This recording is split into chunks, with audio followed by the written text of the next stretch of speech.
Hi, this is the special episode of The Legend of the Great Crystal Clock. Some of you might know me, as some of you might recognize my voice. As you might see or notice, I am actually the clock with the hat. Or you can subscribe me as Leia Anaya's grandfather.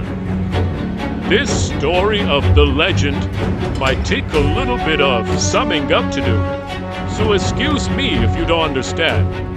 So one day, after we build the two titans, the two first titans, which is Jamarias and Jabad, we decided to make one more.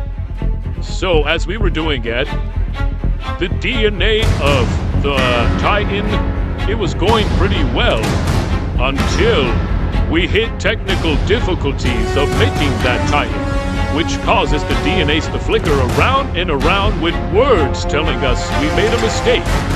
We do not actually know what was going on until this happened. The DNA mixed together, creating an explosion of regular and white fire, which is pretty weird if we've never seen anything like this before.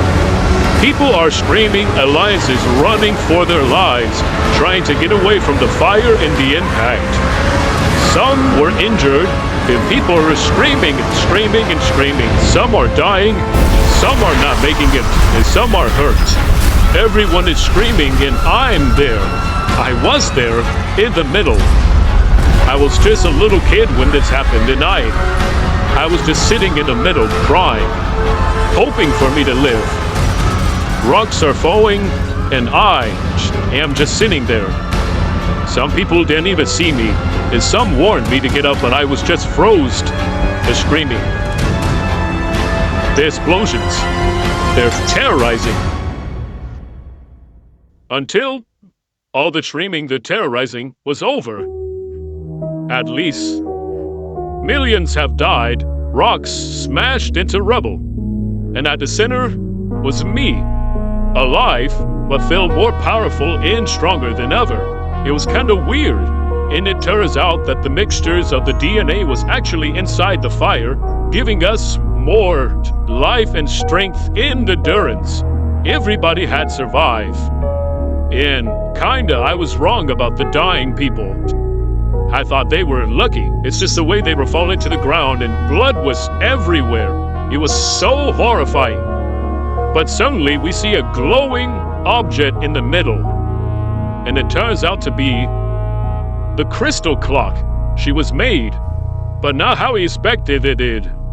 We were expecting to make a TV-alized titan. Like Patron. He was the fourth titan, and the crystal clock was actually the third one. It was kind of sad to find out about this, but this happened millions and years ago, because that's when I was small.